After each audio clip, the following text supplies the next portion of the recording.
یہ بھی حکم دیا گیا انما المشرکون نجس فلا یقربوا المسجد الحرام بعد عامهم هذا، اے ایمان والو مشرکین اس سال کے بعد مسجد حرام میں داخل نہ ہوں. تو قیامت تک کے لیے حدود حرم سے مشرکین کو نکال دیا گیا.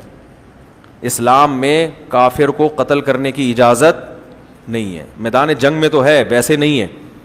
اور کافر کو دنیا میں ہر جگہ رہنے کی بھی اجازت ہے. کہیں بھی اسلامی حکومت قائم ہوگی تو کافر بھی اسی اسلامی حکومت میں رہے گا.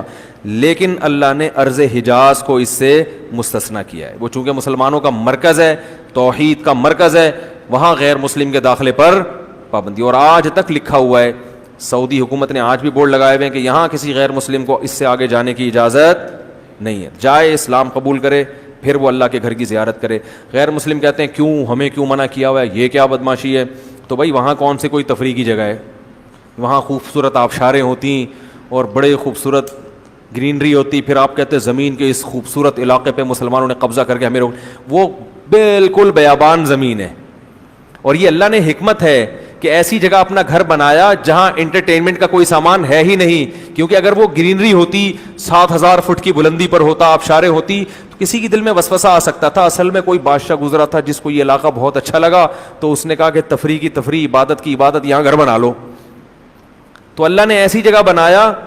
ہم جب جہاز سے جاتے ہیں نا عرب کنٹریز کے اوپر، اتنے لمبے لمبے صحرا ریگستان کے آدمی تھک جاتا ہے یار. کوئی گھاس کا ایک دن کا ہی دکھا دو یہاں پہ.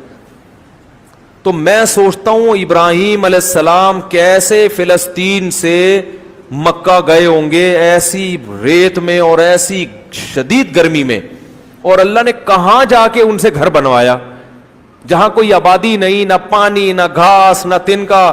یہ سب اس بات کی علامت ہے کہ یہ سلیکشن کسی انسان کی نہیں ہو سکتی. انسان اگر عبادت کے لیے بھی کوئی جگہ چوز کرے گا تو ایسی یعنی ظاہری اعتبار سے بیکار جگہ، ظاہری اعتبار سے ایسی جگہ جہاں نہ گھاس نہ پھوس، چاروں طرف ریگستان اور ایڑیاں رگڑ رگڑ کے انسان مر جائے وہاں پہ.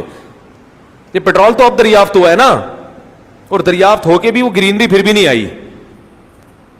تو ایسی بیابان زمین میں جا کے اتنا لمبا، اور پھر مکہ کے پہاڑ کالے کالے کالے سے پہاڑ میں بیچ میں جا کے اللہ نے کہا یہاں میرا گھر بناؤ. تو یہ اس کی علامت ہے، یہ کسی انسان کی سلیکشن نہیں ہے. ورنہ انسان، ابراہیم علیہ السلام اتنی دور چل کے ایسی جگہ کیوں جاتے؟ وہ کہیں اور چلے جاتے آباد زمین میں یا کوئی اور قریب میں بنا لیتے. تو اللہ نے وہ جگہ ایسی بنائی ہے کہ وہاں انٹرٹینمنٹ کا کوئی سامان نہیں ہے. وہاں اگر کوئی جائے گا تو صرف بیت اللہ کی محبت میں. تو غیر مسلم کو ہم کہتے ہیں بھائی آپ تو اس بیت اللہ کو اللہ کا گھر مانتے ہو، تو پھر تو سارے مسائل ختم، اختلاف ہی ختم ہو گئے. مانتے ہی نہیں تو تم نے وہاں جا کے کرنا کیا ہے؟ کیا ہو گیا بھائی؟ یا تو ہوتا نا مری میں ہم نے پابندی لگائی ہوتی، گلگت کے پہاڑوں میں، تو وہ کہتے یار پوری زمین اللہ نے سب کے لیے پیدا کی تو اتنی خوبصورت آبشاریں، ہمیں مسلمان ہمارے ملکوں میں آ کے ساری آبشاریں دیکھتے ہیں، اور ہمارے ملکوں میں تو آ کے جنگل میں جا کے شیر کی ویڈیو بھی بنا کے دنیا کو دکھاتے ہیں، اور اپنے ملک میں نہیں آنے دے. ہم کیا آ کے دیکھ لو کیا ہے یہاں پہ، کچھ بھی نہیں ہے. ٹھیک ہے نا، اگر کچھ آیا بھی ہے تو باہر سے ہی آیا ہے. تو وہاں صرف بیت اللہ ہے. اور ابراہیم علیہ السلام کی دعا ہے، جب بنا رہے تھے تو کچھ بھی نہیں تھا وہاں پہ، لیکن بیت اللہ کی تعمیر کرتے ہوئے دعا مانگ رہے تھے، اے اللہ اس جگہ کو ایسا بنا دے کہ لوگوں کے دل کھینچے چلے آئیں.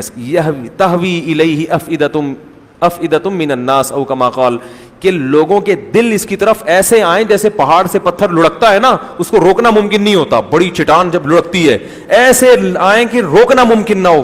حج کے موقع پہ پروازیں آپ دیکھو جو اڑتی ہے نا پوری دنیا سے، ایسا ایمان تازہ ہوتا ہے اسے دیکھ کے. امریکہ سے بھی آ رہے ہیں، پاکستان سے بھی آ رہے ہیں، بنگلہ دیش سے بھی آ رہے ہیں، انڈونیشیا سے بھی آ رہے ہیں، جاپان سے بھی آ رہے ہیں، چین سے بھی آ رہے ہیں. کیا آ رہے ہیں بھائی؟ کیا ہے وہاں پہ؟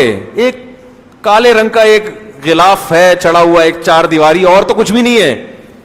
کچھ بھی نہیں ہے بھائی، بس وہاں طواف کرنے آ رہے ہیں. اس کی نسبت کس کی طرف ہے؟ اللہ کی طرف. تو ایسے لڑکتے ہوئے لوگ وہاں پر آتے ہیں. تو اس لیے غیر مسلم کو اللہ نے پابندی لگائی ہے، کہا کہ تم توحید کو مان لو، عقیدہ توحید قبول کر لو تو پھر ٹھیک ہے تم بھی آؤ، اس پر کسی کی یہ جاگیرداری نہیں ہے.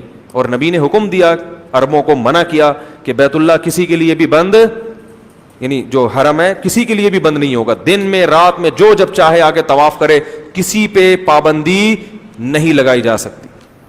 یا بنی عبد مناف لا تمنعوا احدا ممن طاف بهذا البيت ليلا او نهارا، اے بنی عبد مناف کسی کو بھی تم بیت اللہ میں آنے سے روک نہیں سکتے، چاہے وہ دن میں طواف کرنا چاہے یا رات میں. ہاں صفائی وفائی کے لیے وقتی پابندی لگ جائے تو ایک الگ بات ہے.